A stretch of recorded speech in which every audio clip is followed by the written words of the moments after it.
एक पड़ोसी सेठ जी से अनबन रखता था, शुरू की बात है। उसकी स्त्री कहती फिरती थी कि जयदयाल का खून पीकर मुझे ठंड पहुंचेगी। संयोग की बात थी कि जिस दिन उसकी कन्या का विवाह था, उनके परिवार में कोई वृद्धा मर गई, रिश्ते में कोई मर गई। घर के सभी लोग दाह क्रिया में चले गए। इधर बारात ट्रेन से उसी समय स्टेशन पर आ गई। उस वृद्धा की मौत के कारण किसी को बारात आने का ध्यान नहीं रहा। सेठ जी स्टेशन गए, बारात को लिवाकर धर्मशाला में ठहराकर उसकी समुचित व्यवस्था कर दी। पड़ोसी के घर वालों को जब बारात आने का ध्यान आया कि अरे आज तो बारात आने वाली थी, हमको ध्यान नहीं रहा, तो वे लोग दौड़े दौड़े स्टेशन पर गए। स्टेशन मास्टर से पूछा कि क्या आज कोई बारात उतरी थी,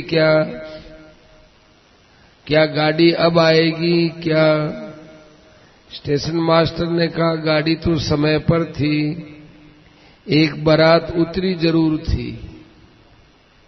तो बारात कहाँ रुकी होगी? स्टेशन मास्टर ने कहा ये मुझे पता नहीं, बारात आई थी।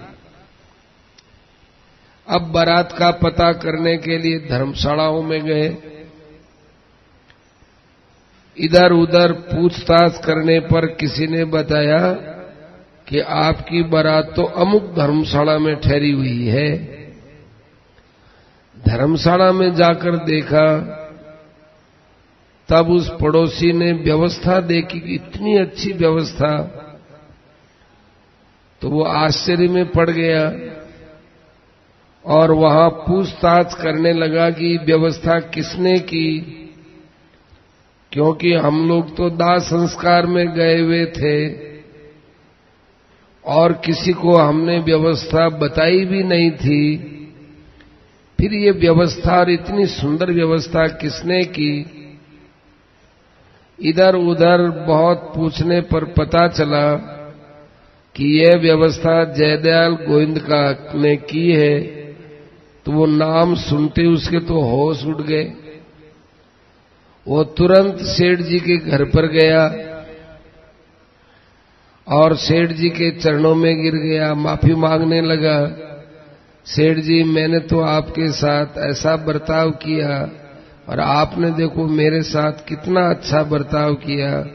मैं मेरे बर्ताव के कारण से बहुत लज्जित हूं और आपसे क्षमा चाहता हूं।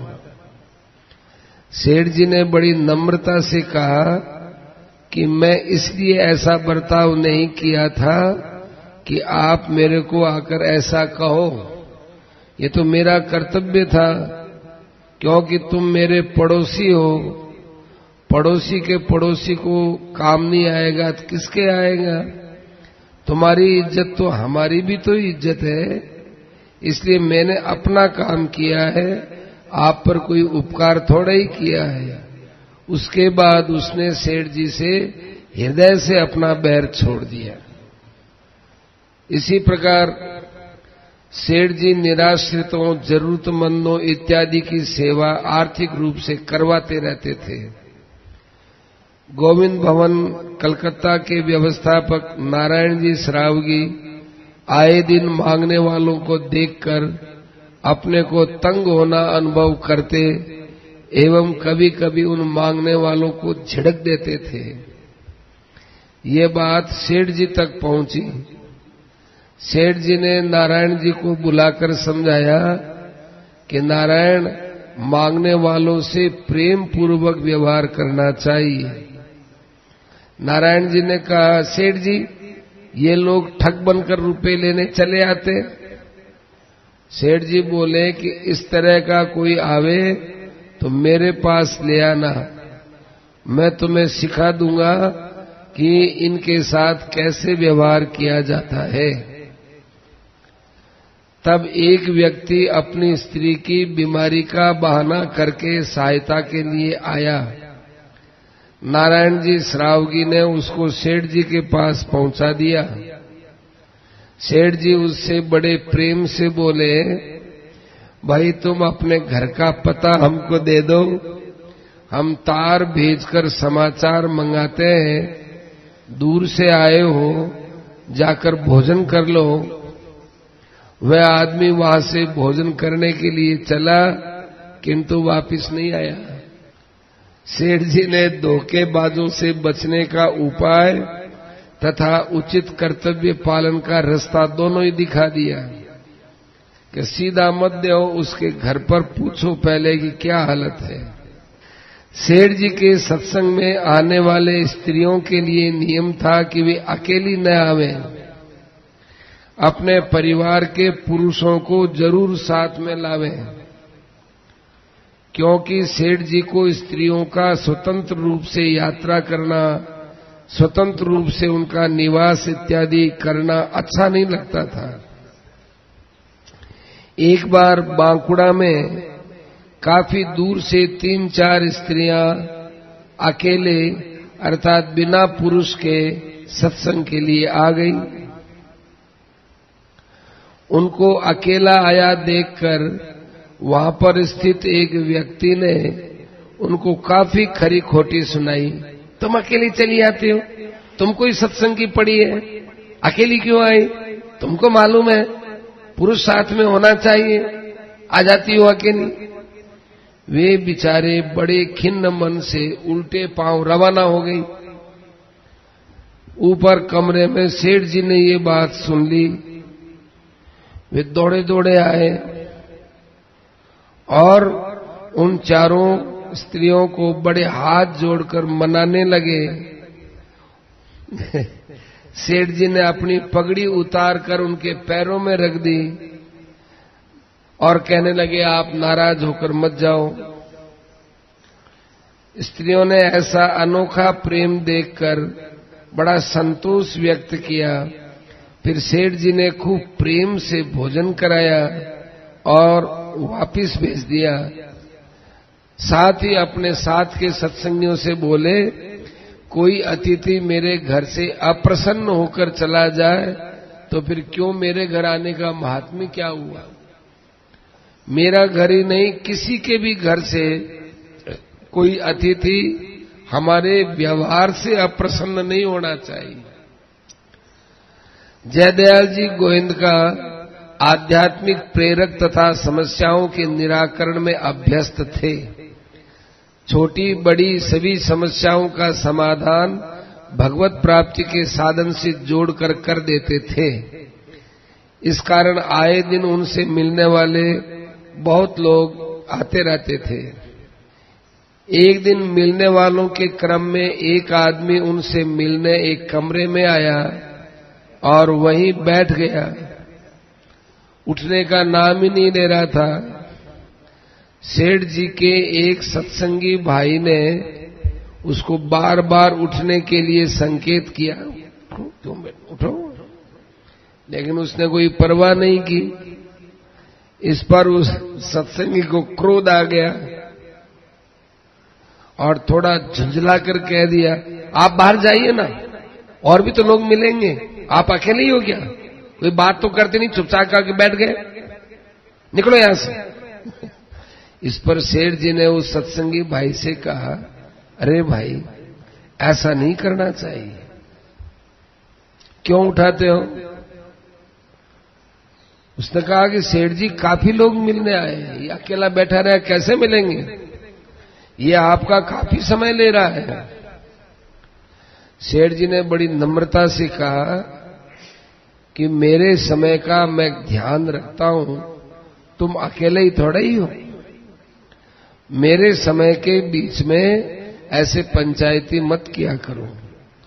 बाकी बाहर लोग काफी बैठे हुए, इसका उत्तरदायित्व तो मेरे पर है। किसी का मेरे सामने या मेरे घर पर अपमान करना, ये मेरा अपमान करना है। अपने व्यवहार को सुधार करो, ऐसी क्रिया करो कि कोई भी मेरे व्यवहार से अर्थात अपने व्यवहार से दुखी ना हो। ये सब एक एक आदमी इस बात का ध्यान रखो। मेरे पास रहकर तुम ये बातें नहीं सीखोगे और ऐसा ही स्वभाव बनाए रखोगे तो फिर तुम काहे के सत्संगी बने। व्यवहार के अंदर पवित्रता लाओ, सहनशीलता लाओ, व्यवहार के अंदर से क्रोध को बाहर निकाल दो। वाणी में बड़ा मिठास, व्यवहार में मिठास और मन में बड़ा सम्मान का भाव रहना चाहिए, क्योंकि जो भी है वो सब भगवान का स्वरूप है। कितनी बढ़िया बात कही।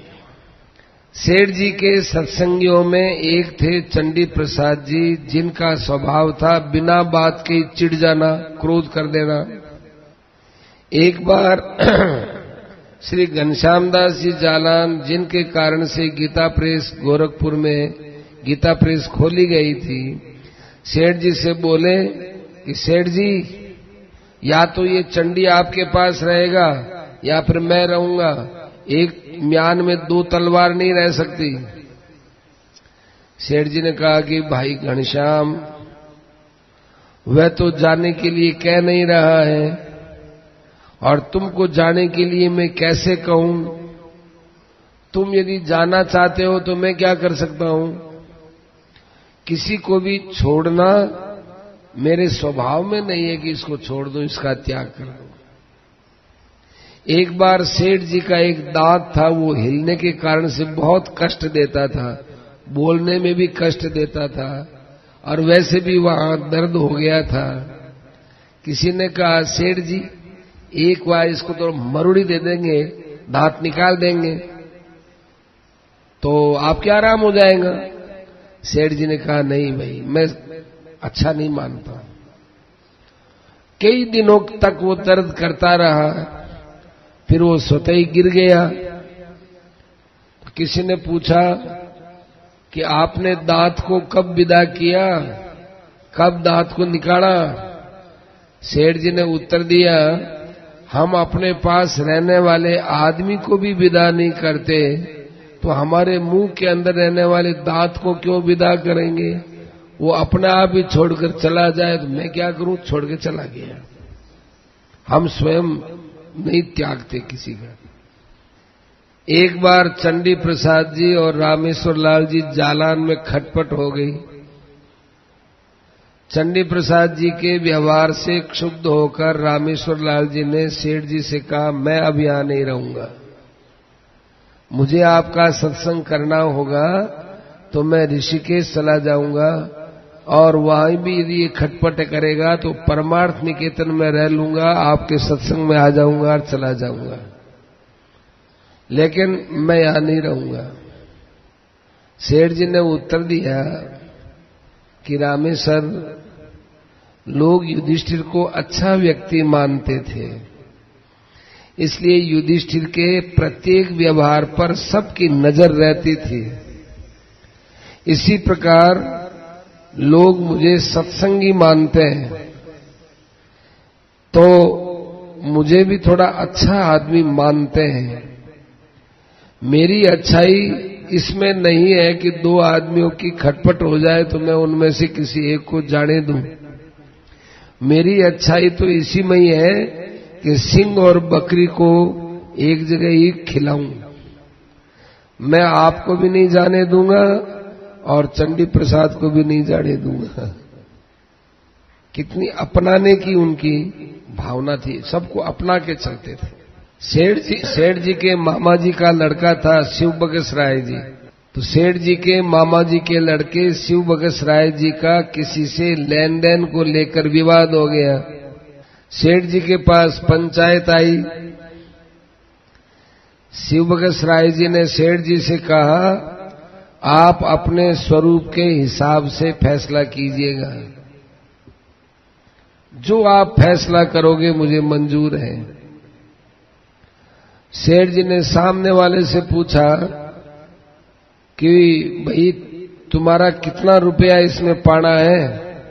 जितनी रकम सामने वाले ने बतलाई, सेठ जी ने शिव बगस राय जी से उतना रुपया दिलवा दिया।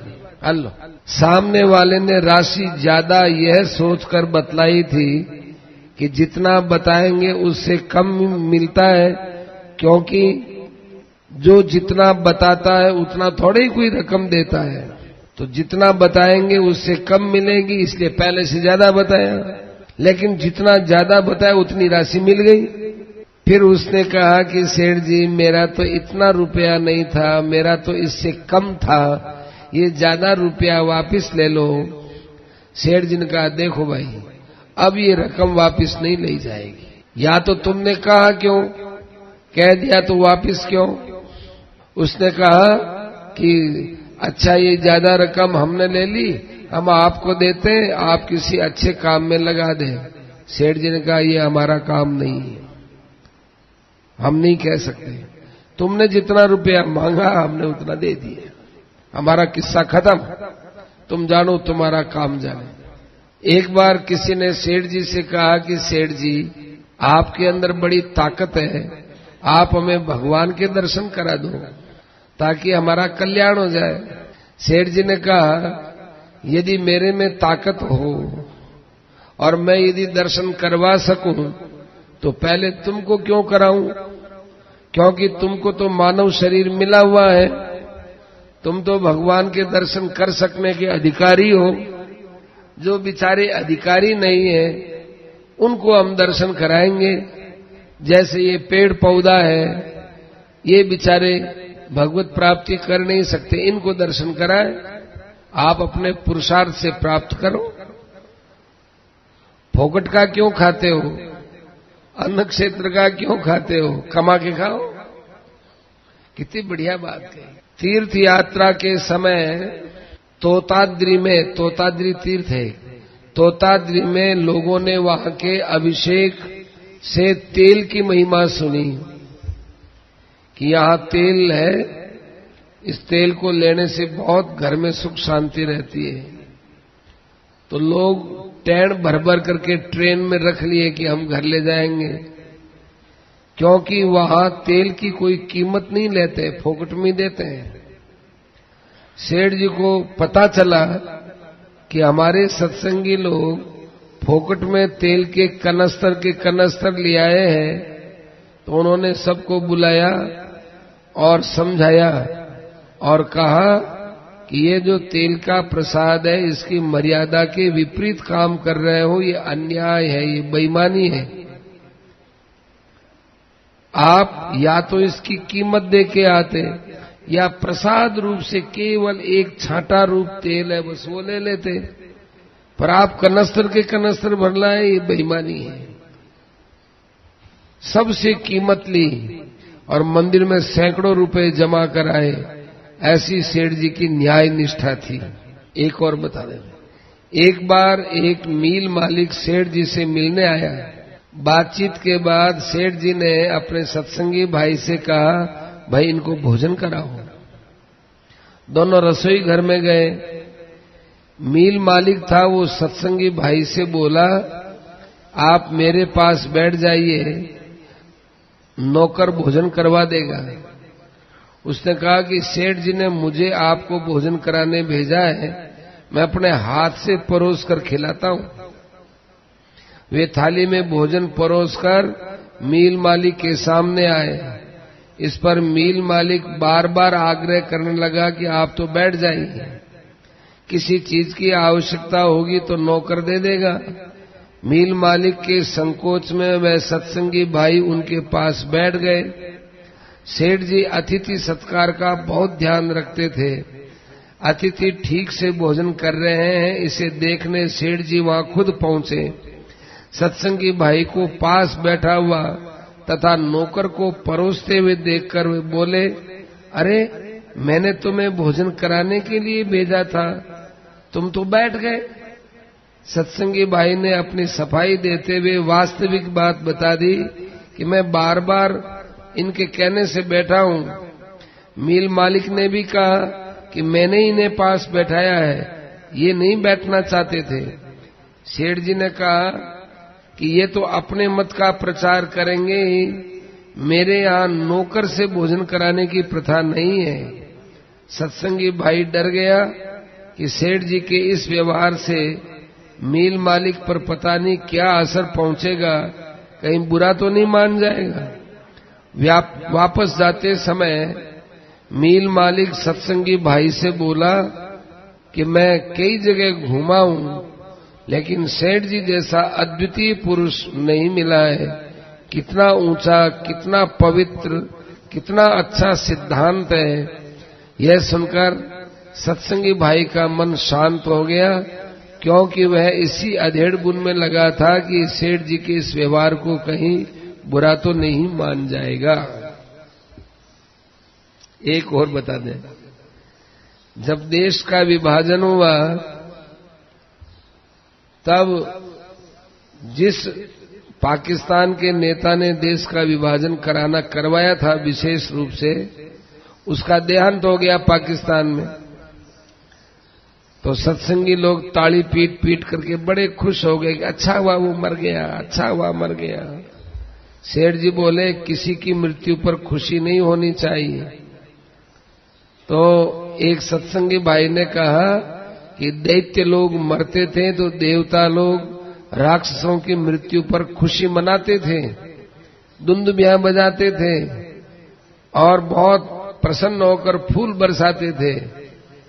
सेठ जी बोले कि देखो वे देवता थे, हम लोग देवता थोड़े ही हैं, हम तो महात्मा हैं। क्योंकि मनुष्य शरीर में जो आता है भगवान उसको महात्मा बनने के लिए ही भेजते हैं, नहीं बनते हैं, ये गलती है। इसीलिए कहा जाता है मनुष्य शरीर महात्मा बनने के लिए है।